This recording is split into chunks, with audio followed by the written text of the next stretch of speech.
Ces hélicoptères russes volent au-dessus des eaux du Dniepr, au nord de Kiev. 24 février 2022, c'est le premier jour de l'invasion en Ukraine. Ils sont bourrés de troupes d'élite, des parachutistes de la 45e brigade Spetsnaz, plus généralement appelée VDV. Leur objectif ? Capturer l'aéroport d'Hostomel. À Check News, on a interrogé des experts. C'est un plan qui peut sembler intéressant, le problème c'est qu'il a échoué. Retrouver des soldats qui ont pris part à cette bataille. Ils ont lancé la première grenade. J'ai compris qu'ils savaient qu'on était là. J'ai donné l'ordre d'y aller. Et rassembler les images des combats pour raconter ces quelques dizaines d'heures où Moscou a perdu son pari et peut-être sa guerre.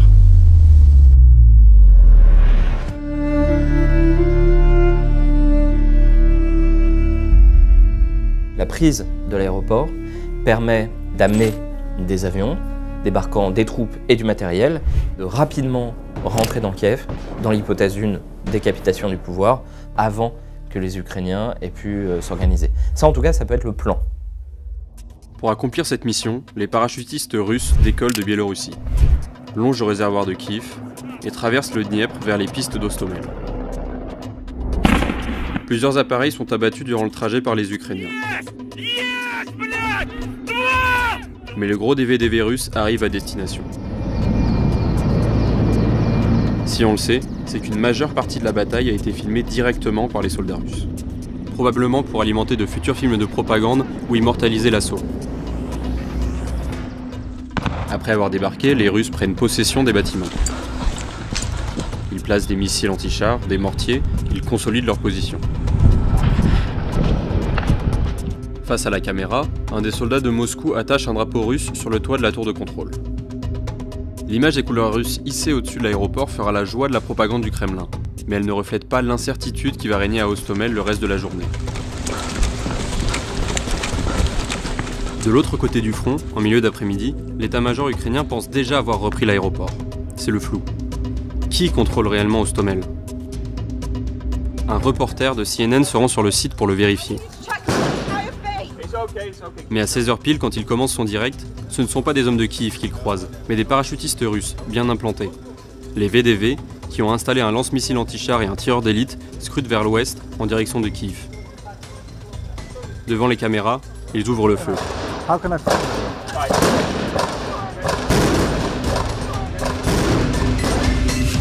Les combats pour l'aéroport continuent.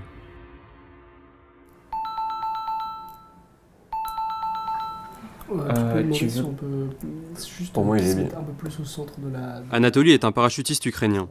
À 18h, il décolle pour mener la contre-offensive sur Hostomel avec 42 de ses hommes. L'aéroport est toujours occupé par les Russes. À ce moment-là, nous savions que 18 avions cargo russes étaient en route avec des troupes d'assaut et des blindés pour la prise de Kiev. Notre mission était de ne pas les laisser atterrir. Et pour ceux qui allaient réussir à se poser, eh bien de les détruire, purement et simplement. On a atterri à environ 3 km de l'aéroport. Dès qu'on a débarqué, ils nous ont tiré dessus, avec des mortiers de 82 mm. C'étaient des soldats professionnels. Dans ces conditions, nous n'avions qu'une seule option, la vitesse. Les soldats ukrainiens parviennent à atteindre le bord de l'aéroport. Problème, ils découvrent un mur de plusieurs mètres et des barbelés qui leur bloquent le passage. Anatoly est le seul à posséder une pince. Il entreprend de couper les barbelés, mais dans la pénombre, il aperçoit plusieurs groupes de parachutistes russes de l'autre côté du mur. Ils ont lancé la première grenade. J'ai compris qu'ils savaient qu'on était là. J'ai donné l'ordre d'y aller. Je me suis mis à quatre pattes et les membres de mon groupe ont commencé à entrer dans l'aéroport en prenant appui sur mon dos. Et là, j'ai réalisé qu'ils étaient en train de nous tirer dessus. Check News a retrouvé le récit d'un VDV russe, présent de l'autre côté du mur. Un témoignage dans lequel Anatoly retrouve plusieurs éléments cohérents avec les événements qu'il a vécus. Les Ukrainiens n'ont pas perdu de temps non plus et ont fait quelques préparatifs pour passer à l'offensive. Ils avaient coupé le barbelé à environ 150 mètres de notre position. C'était comme un stand de tir. Vous vous asseyez dans un confortable terrier et vous tirez sur des cibles. Ces cibles sont les 5 soldats d'Anatoly, bloqués de l'autre côté du mur. Ils sont cloués au sol par les tirs des VDV.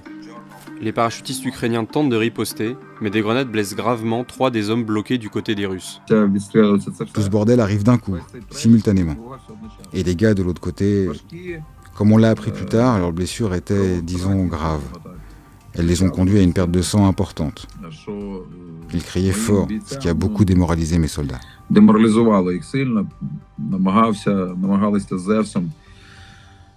Au même moment, d'autres unités ukrainiennes essayent elles aussi d'attaquer l'aéroport, mais toutes subissent des pertes. Elles se replient une à une, les parachutistes d'Anatolie sont les derniers à se battre à l'aéroport. Ils restent pour diriger des tirs d'artillerie sur les forces russes qui tiennent encore les pistes. Finalement, les soldats d'Anatolie se retirent à leur tour. Ils laissent derrière eux 3 de leurs hommes, dont 2 ne survivront pas. Il m'était déjà arrivé de perdre des amis, mais pas des gens qui étaient sous mon autorité. Et encore moins avec des décisions aussi lourdes, comme l'impossibilité de sortir les corps des gars. Ça m'a beaucoup frappé moralement. Si c'était à refaire, j'aurais fait la même chose, à nouveau. Mais connaissant déjà les pertes qu'on a subies, j'aurais fait en sorte que les gars ne tombent pas. C'est la seule chose que j'aurais changé. Je serais monté dans cet hélicoptère, je me serais porté volontaire pour monter dans cet hélicoptère, mais j'aurais fait tout mon possible pour que les gars ne meurent pas. Mais la mission ne s'arrête pas là pour les parachutistes. Quand on est arrivé au bord du champ, on a entendu le bourdonnement des moteurs d'avion. Anatolie et ses hommes entendent au moins un avion cargo russe, les appareils qu'ils doivent à tout prix abattre. Le soldat de son groupe, équipé d'un lanceur anti-aérien, scrute son radar et essaye de verrouiller la cible. Au bout de quelques instants, le bruit des réacteurs change. Les parachutistes ukrainiens comprennent que l'avion a fait demi-tour. L'objectif numéro 1 était rempli. Les avions russes n'allaient pas se poser à Rostomel. Et de fait, aucun avion ne se posera à Hostomel. Car même si les forces ukrainiennes n'ont pas réussi à prendre l'aéroport, elles ont maintenu assez de pression sur les VDV pour bloquer leur opération. Et en réalité, l'utilisation de l'aéroport devient impossible. Sans prendre des risques insensés, l'aéroport devient donc bel et bien une tête de pont de troupes russes, mais ne permet pas de ramener ces renforts qui, eux, devaient prendre des objectifs dans Kiev. Au 25 au soir, on peut déjà dire que l'intérêt de la prise de l'aéroport a quasiment disparu. Les combats pour Hostomel continuent les jours suivants jusqu'à l'arrivée tardive des renforts russes par le nord, le 26 et 27 février. Pourtant, la bataille est perdue.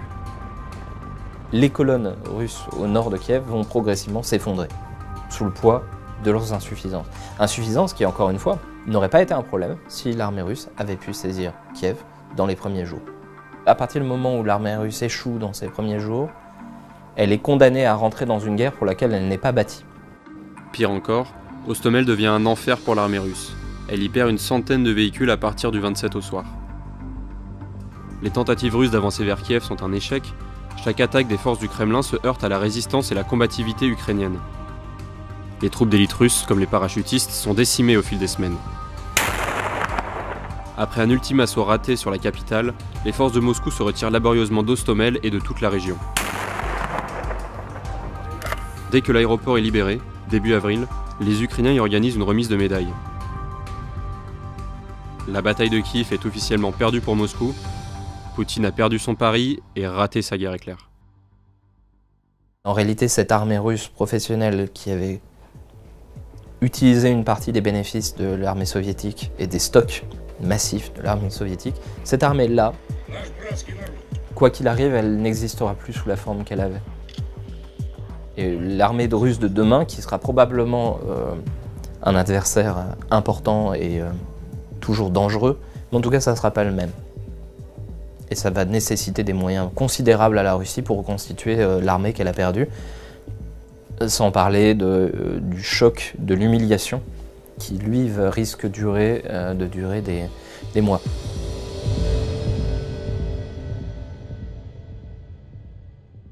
Vous pouvez retrouver la version longue de cette enquête dans la rubrique Check News de Libération. Et si cette vidéo vous a plu, abonnez-vous pour retrouver tous nos autres contenus.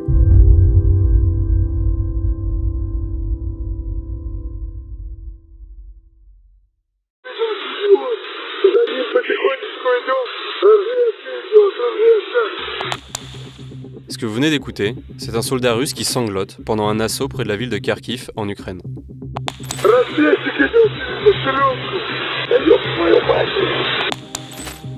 Si on a cet enregistrement, ce n'est pas parce qu'on a réussi à hacker les communications de l'armée russe, mais juste parce que certaines unités utilisent des ondes radio publiques. Vous avez bien compris, n'importe qui peut écouter les échanges stratégiques d'une des plus grandes puissances militaires mondiales.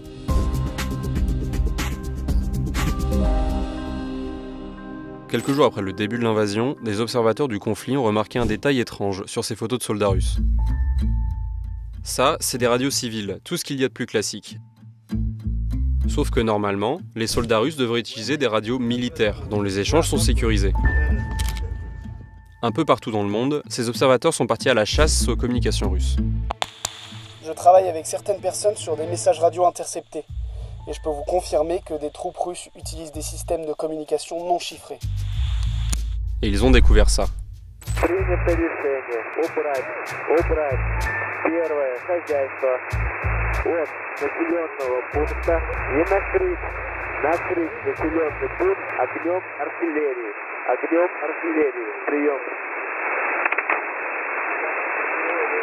Leurs recherches ont confirmé qu'une partie des communications militaires russes sont diffusées sur de banales ondes hertziennes, sans être sécurisées.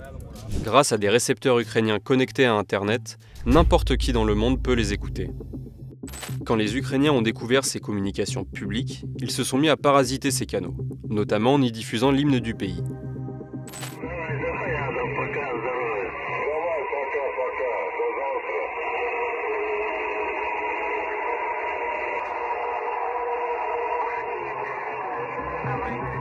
Mais une question demeure.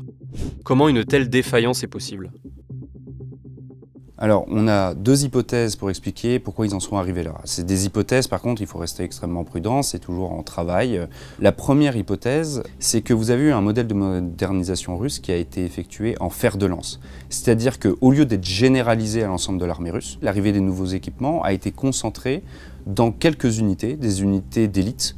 Donc on pense aux forces spéciales, on pense aux forces parachutistes. Notre seconde hypothèse concerne en fait l'évaluation initiale russe qui a été complètement faussée. Les Russes ont sous-évalué en fait la puissance de combat ukrainienne et à partir de là, ils ont changé tout leur dispositif de force. La Russie a favorisé en fait l'augmentation de ses effectifs pour tenir le terrain ukrainien et ce faisant, elle a dû décider de ne pas distribuer en fait le matériel sophistiqué, pensant que ces nouveaux personnels en fait, ne seraient pas capables de les utiliser correctement sur le terrain. Ce qui explique effectivement qu'on puisse du coup écouter en fait, des communications en clair entre soldats russes et leur hiérarchie. Уран 30, я тактик 89. Направить своих 200 и 300 в район Тигр-1, 22.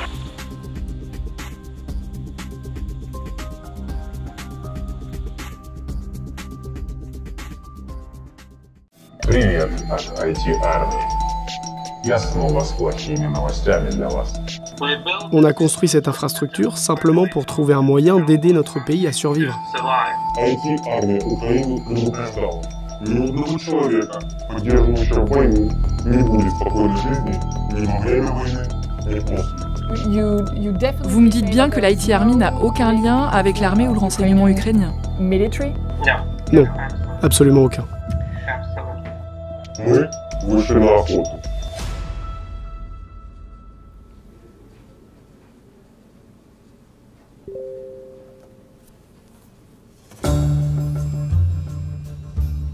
Ça, c'est la chaîne Telegram de l'IT Army of Ukraine. Elle a été lancée dès le début de la guerre à l'initiative du ministre ukrainien du numérique, Mikhailo Fedorov.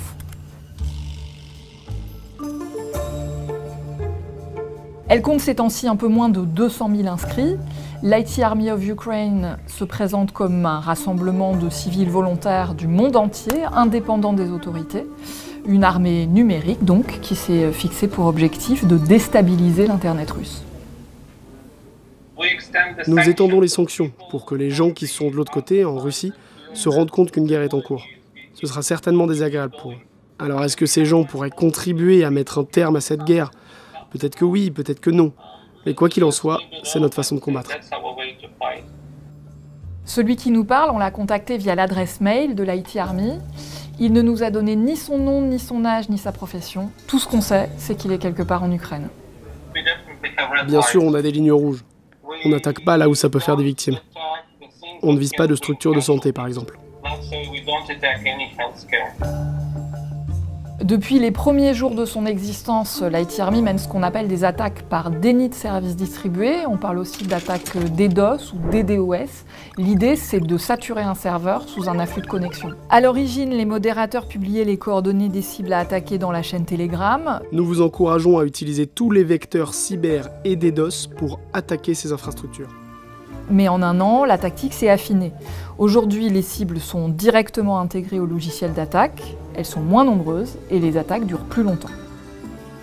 L'idée reste la même, perturber des institutions, des grandes entreprises, des grandes banques. Par exemple, ces derniers jours, l'IT Army a ciblé des transporteurs de colis et de courriers. Mais apparemment, ils ne font pas que des attaques par déni de service, il y a aussi eu des revendications pour des piratages et même des vols de données.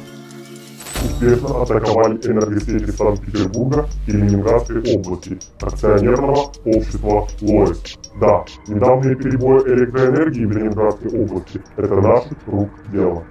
Пробраться внутрь сети ЛОЭС было просто и еще проще выкачать все файлы, что там лежали. В наших руках оказались паспорта, документы, базы данных сотрудников и клиентов. Мы выложили все данные, документы, паспорта и приказы в интернет. Теперь каждый пользователь может их скачать и сделать с ними что угодно. C'est difficile d'évaluer l'impact de leurs actions. En période de guerre, c'est très compliqué de savoir ce qui a abouti ou pas et avec quelles conséquences. De manière générale, en matière de cyberattaque, c'est aussi compliqué de savoir qui a fait quoi. Ce qu'on sait, c'est qu'au mois de mai, quand l'IT Army a affirmé avoir attaqué RuTube, l'équivalent de YouTube, les médias russes ont parlé d'une panne de 3 jours. Alors ça ne change pas le cours du conflit, c'est certain, mais ça perturbe l'adversaire, c'est un élément supplémentaire du brouillard de guerre, ça permet à n'importe qui en Ukraine ou ailleurs d'avoir le sentiment de participer à l'effort de résistance, et donc ça renforce le soutien à la cause ukrainienne. Ce type de phénomène, ça n'est pas inédit, on a déjà pu le voir avec Anonymous ou avec des groupes de hackers patriotes. La différence ici, c'est que le gouvernement est à l'initiative de ce projet. Nous sommes en train de créer une armée numérique. Nous avons besoin de talents. Depuis qu'il a lancé la chaîne Telegram, Mikhailo Fedorov a relayé dans sa propre chaîne certaines des actions les plus spectaculaires de l'IT Army. L'IT Army of Ukraine a réussi à accéder au réseau de la Banque centrale de la Fédération de Russie. Ça pose évidemment la question des relations entre cette armée numérique et les autorités ukrainiennes. Par contre, quand on essaie d'en savoir plus, c'est une autre histoire. Quelle est la nature précise des liens entre l'IT Army of Ukraine, le ministère de la Transformation numérique et l'État ukrainien de manière générale, et notamment qui précisément définit les cibles? Il faudra répondre à cette question après notre victoire, s'il faut seulement y répondre. Un chercheur de Zurich, Stéphane Sosanto, a beaucoup travaillé sur l'IT Army. Il a publié un rapport en juin très fourni. Et pour lui, une présence de l'armée ou des services de renseignement ukrainiens au sein de cette entité est plus que probable. Parmi les indices troublants, cette vidéo par exemple qui date d'avril, 1 mois et demi après le début de l'invasion russe. Le logiciel de reconnaissance faciale dont il est question ici, c'est très manifestement celui de l'américain Clearview AI, qui avait 3 semaines avant annoncé avoir offert un accès à sa plateforme au ministère de la Défense ukrainien. Autre élément, en septembre, un quotidien néerlandais, De Volkskrant, a publié un long portrait d'un homme qui se présente comme un cadre de l'IT Army et qui vit aux Pays-Bas. Eh bien, cet homme affirme que ce sont des membres du SBU, le service de sécurité intérieure de l'Ukraine, qui forment la colonne vertébrale de l'armée numérique. Notre interlocuteur au sein de l'IT Army, lui, est formel. Vous me dites bien que l'IT Army n'a aucun lien avec l'armée ou le renseignement ukrainien. Ukrainian military? Non. Non. Absolument aucun.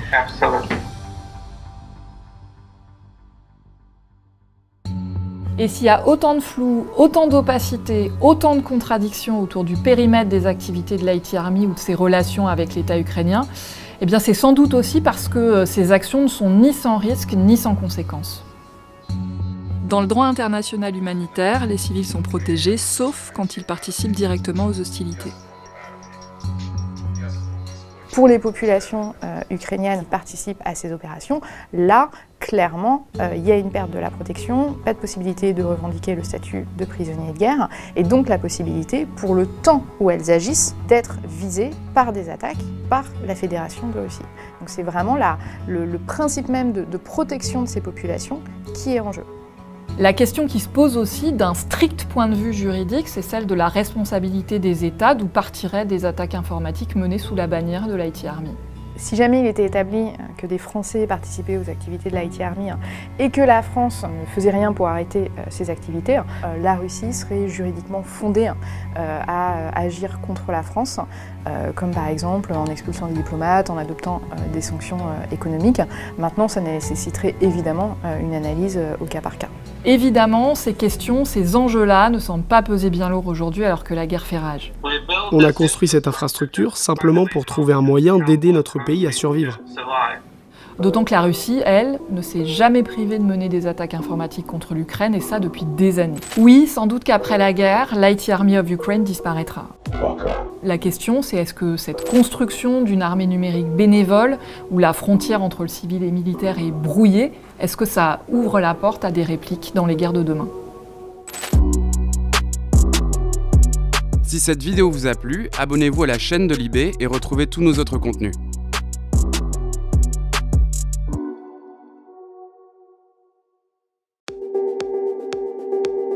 Là, ce que vous voyez, c'est un char russe détruit par l'armée ukrainienne. À ce jour, l'armée russe a perdu 671 tanks en Ukraine. À titre de comparaison, la France en possède environ 400. Autant dire que ces pertes sont énormes, et pour la deuxième puissance militaire mondiale, c'est très étonnant. Pour réaliser cette prouesse, l'armée ukrainienne a notamment tiré parti d'un défaut de conception des blindés soviétiques. Pour comprendre ces pertes, il faut déjà comprendre comment sont conçus les chars occidentaux, par exemple américains ou allemands. Sur ce type de char, les munitions sont stockées à l'arrière, dans des chambres blindées. A l'inverse, les chars utilisés par l'armée russe en Ukraine stockent leurs munitions dans les tourelles. L'inconvénient, c'est que la zone où sont stockées les munitions est moins résistante. En plus, elle est située juste en dessous de l'équipage. Dès qu'on touche cette zone, le tank explose et l'équipage part avec lui. Depuis le début du conflit, les Américains et les Britanniques ont fourni à l'Ukraine de nombreuses armes anti-chars, comme des javelins ou des Henlo. Elles sont particulièrement efficaces, et c'est grâce à elles que l'armée ukrainienne arrive à infliger autant de dégâts aux blindés russes. En plus d'exploiter cette faille et d'utiliser des armes très performantes, les Ukrainiens innovent pour toucher les blindés russes. L'unité de pilote de drone Aero Rodzicka a notamment développé un nouveau type d'arme. Ils sont partis de vieilles grenades à main des années 50, auxquelles ils ont rajouté des ailettes fabriquées par des imprimantes 3D. Ça leur a permis de les fixer à des drones qui vont les larguer sur des tanks russes pendant la nuit au moment où ils sont à l'arrêt. En plus de devoir faire face à l'armée ukrainienne, les tanks russes doivent aussi faire face à la géographie. La zone où se déroulent la plupart des conflits aujourd'hui, c'est-à-dire le Donbass, est une zone très urbanisée et périurbanisée. Les chars ne sont pas du tout adaptés à ce type de terrain. C'est aussi une région avec beaucoup de cours d'eau qui sont difficiles à franchir pour des blindés. En bref, les tanks russes font face à la pire situation possible en Ukraine, et tout ça n'est pas arrangé par l'ensemble des sanctions économiques qui touchent la Russie. La principale usine de blindés russes manque de composants et pièces détachées, et la plupart des lignes de production sont à l'arrêt. On en est arrivé à un point où, selon l'armée ukrainienne, les tanks russes ont été réparés avec des semi-conducteurs tirés de lave-vaisselle ou de réfrigérateurs. Au-delà de l'enjeu matériel, il y a aussi un enjeu humain, parce qu'à chaque fois qu'un tank explose, il emporte avec lui au moins 3 hommes d'équipage, spécialistes de la manœuvre des tanks. L'efficacité de l'armée ukrainienne pousse la Russie dans ses retranchements, au point qu'elle pourrait bien manquer de tankistes avant même de manquer de tanks.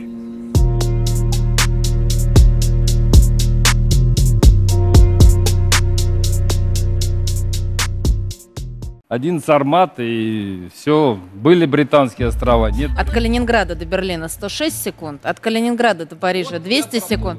Ce que vous regardez, c'est un député et une journaliste russe qui évoquent la possibilité de frapper Paris en 200 secondes avec un missile nucléaire. Depuis la fin du mois d'avril, ils vantent la supériorité de la puissance nucléaire de leur pays. Новое смертельное гиперзвуковое оружие способно обойти противоракетную оборону США и уничтожить территорию размером с Техас или Англию. En France et dans les autres pays occidentaux, ces 200 secondes pour toucher Paris ont rencontré un certain succès. Une infographie sur le temps que mettrait un missile russe à atteindre Paris, Londres, depuis Kaliningrad. Sauf que cette affirmation est complètement fausse et repose sur plusieurs mensonges de la télévision d'État russe, une manière pour le Kremlin de jouer sur la peur d'un conflit nucléaire.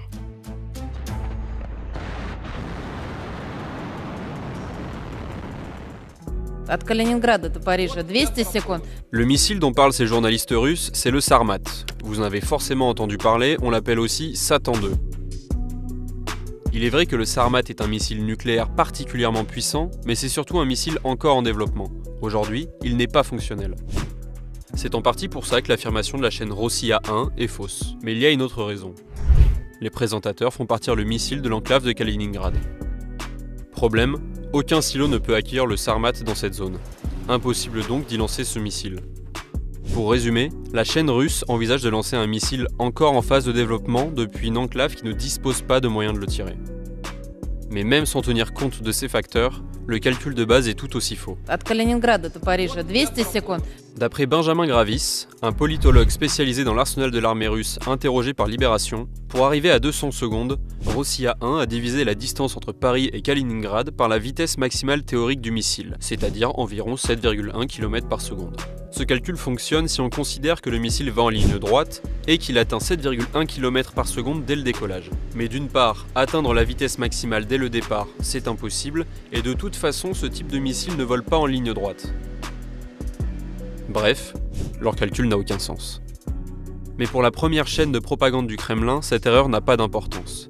Cette affirmation s'inscrit dans une stratégie rhétorique plus générale de Moscou sur le risque d'un conflit nucléaire. Остров столь мал, что лишь одной ракеты «Сармат» достаточно, чтобы его утопить раз и навсегда.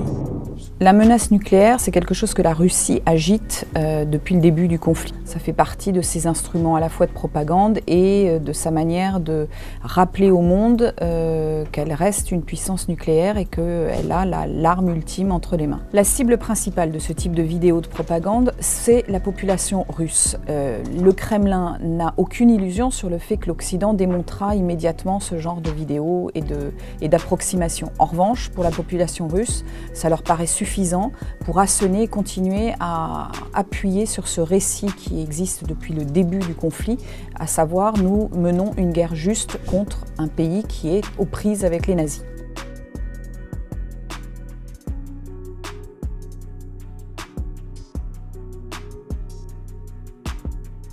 Le 24 février à l'aube, l'armée russe a déclenché une vaste offensive sur l'Ukraine. Cette offensive en Ukraine est la 6e guerre que Poutine entreprend depuis son arrivée au pouvoir. En fait, on s'aperçoit que depuis une vingtaine d'années, Poutine lance chaque fois une guerre avec la même méthode, c'est-à-dire en diabolisant l'adversaire pour justifier son entreprise.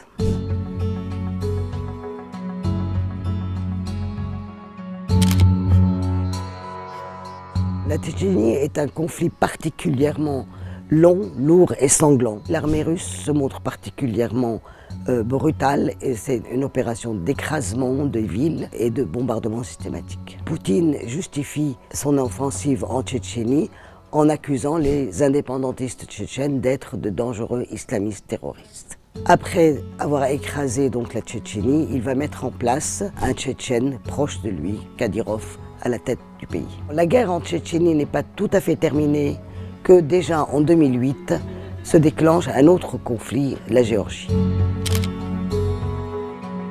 En 2008, donc, le conflit en Géorgie se déclenche par une action de l'armée géorgienne contre les deux républiques rebelles, l'Ossétie et l'Abkhazie, pro-russes. L'attaque de ces deux républiques sert de prétexte à Poutine pour lancer son action en Géorgie. Poutine évoque carrément un génocide contre la population de ces deux petites républiques géorgiennes. Poutine se présente encore une fois comme le sauveur des Russes, où qu'il soit. Bon, cette guerre est très brève en Géorgie parce qu'il obtient ce qu'il veut politiquement, le contrôle sur ces deux petites républiques géorgiennes qui représentent quand même 20% du territoire. En 2014 en Ukraine, tout commence en fait par des très grosses manifestations de la population contre le président pro-russe. Suite à la destitution donc du président pro-russe en Ukraine, un nouveau pouvoir est considéré par Poutine illégitime et il envoie son armée vers la Crimée. Poutine dit que c'est la population russe de Crimée qui demande d'être annexée à la Russie. Encore une fois, Poutine va prétendre qu'il vient protéger la population russe de la péninsule. Bon, l'annexion de la Crimée se passe très vite. Un référendum est organisé, il obtient 85% pour le rattachement de la Crimée à la Russie. En fait, on s'aperçoit que la méthode Poutine, c'est toujours de justifier ses interventions militaires par une diabolisation de son adversaire, comme on le voit dernièrement en Ukraine, pour une dénazification de l'Ukraine. Cette méthode de diabolisation lui permet de se placer en sauveur, aussi bien aux yeux de sa population qu'aux yeux du monde extérieur. On constate finalement que Poutine réussit à travers ses actions militaires à gagner ce qu'il voulait et à restaurer la Russie comme une grande puissance mondiale.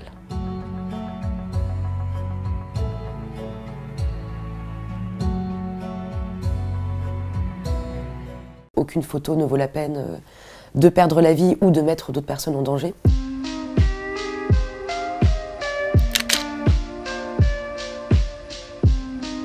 Donc, je suis partie en Ukraine début mars et j'ai couvert la guerre en fait un peu partout dans le pays jusqu'à très récemment, jusqu'en décembre en fait. La guerre en Ukraine, du coup, je l'ai couvert pour Libération du 17 février au après 17 avril.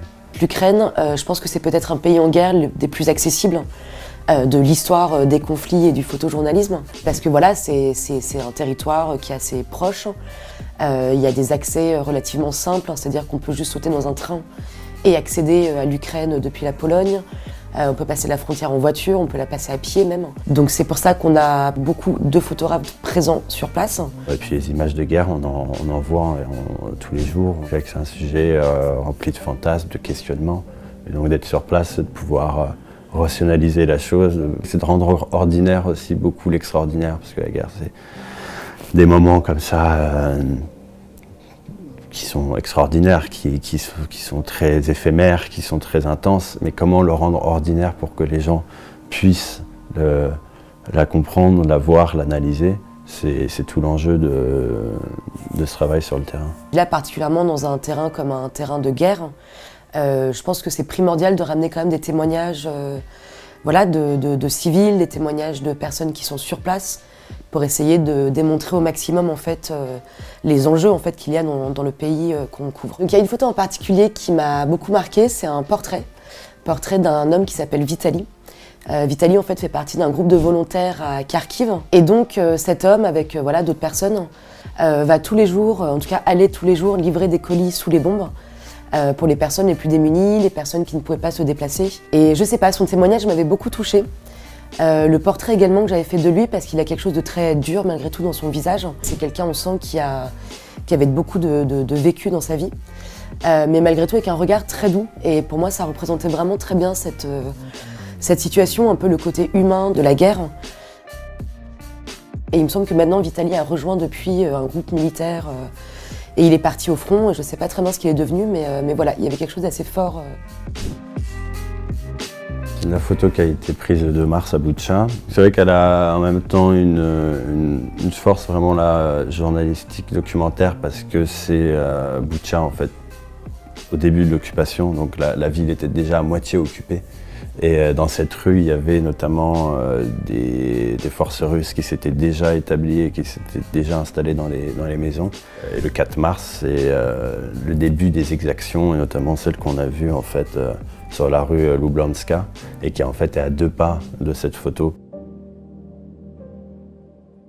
Malheureusement, après, je suis retourné à chaque fois à Boutcha, mais la jeune fille qui est sur la photo, j'ai essayé de la retrouver, notamment j'ai montré la publication à des habitants, mais personne n'a pu l'identifier. Je pense qu'on fait quand même ce métier parce qu'on est touché en fait par ce genre de situation. Bon, moi je me souviens du portrait d'un homme que j'avais fait qui est un espèce d'ermite dans une forêt, qui est un des plus vieux survivants du goulag en Ukraine. Et on avait passé un long moment avec lui. En plus, c'est typiquement, on va boire des shooters de vodka, même s'il est 10 h du matin, il y a une connexion qui se crée. Et il m'avait donné un espèce de petit tapis tissé traditionnel que normalement on donne en fait aux jeunes femmes qui se marient. Parce que moi, quand je lui ai dit que je n'étais pas mariée, il était comment complètement choqué. Et du coup, il m'avait donné ce petit tapis qui est un truc traditionnel ukrainien pour les jeunes femmes qu'on va marier. Et voilà, en me disant, bah écoute, garde-le et puis quand tu te marieras, tu penseras à moi. Moi, je sais qu'à chaque fois que je quitte l'Ukraine, je quitte le pays avec le cœur très lourd, quoi. C'est à chaque fois un déchirement. En plus, on a cette sorte de presque de culpabilité en fait, de se dire que nous, en fait, on peut partir à tout moment. Parce que forcément, on s'attache à l'histoire du pays, on s'attache à l'histoire du peuple en fait, qu'on défend en fait, à travers notre travail. Et voilà, et donc je pense que c'est impossible de ne pas s'attacher. Mais on arrive quand même à garder le recul nécessaire, en tout cas, pour se préserver un petit peu. Et parce que c'est important de se préserver, parce que si on ne se préserve pas, on ne va pas continuer en fait, à travailler. Et puis évidemment, il y a toutes les questions de sécurité, parce qu'aucune photo ne vaut la peine de perdre la vie ou de mettre d'autres personnes en danger, surtout les locaux. On peut toujours prendre les risques nécessaires pour une image, ensuite après chacun... Moi, j'essaie de rationaliser beaucoup, je suis très pragmatique. Après, bon, j'ai été blessé gravement il y a 2 ans par des missiles Grad. Donc, bon, enfin, aujourd'hui, j'essaie vraiment d'être très pragmatique, de récupérer l'image qu'il faut. Si pour le sujet, elle est importante, je vais la faire. Après, je sais que par exemple, par rapport à ce que je choisis de publier, je me mets quand même une certaine ligne rouge, notamment dans tout ce qui est corps de personnes décédées. Pour moi, c'est assez primordial, par exemple, de ne pas forcément montrer le visage, voilà, par respect en fait pour la personne décédée. Mais la plupart des images sont, on peut dire aussi, très fortes. La plupart ne sont pas publiées, on le sait qu'elles ne sont pas publiées parce que c'est trop violent. Là, par exemple, pour le reportage qu'on a fait à Boutcha, 1 semaine après la libération, il y avait encore des exhumations sur la fosse commune. La plupart des photos que j'ai faites, je ne les ai pas envoyées, elles sont impubliables. Et encore, celles que j'ai éventuellement utilisées, celles que j'utilise, l'esthétique est très douce comparée à la violence de l'image. Alors je prends tout en photo parce que même si c'est des photos que je sais pertinemment que je ne publierai pas, parce qu'elles sont trop dures ou parce qu'elles sont trop frontales, je sais que certaines photos peuvent être par exemple des preuves de crimes de guerre en fait. On voit des choses qui peuvent être pertinentes en tout cas d'en conserver une trace parce qu'on est quand même là pour documenter quelque chose. Et dans un conflit, on est d'autant plus là pour documenter des crimes qui ont été commis. Des exactions contre les civils, voilà. La fonction en même temps, elle est toujours aussi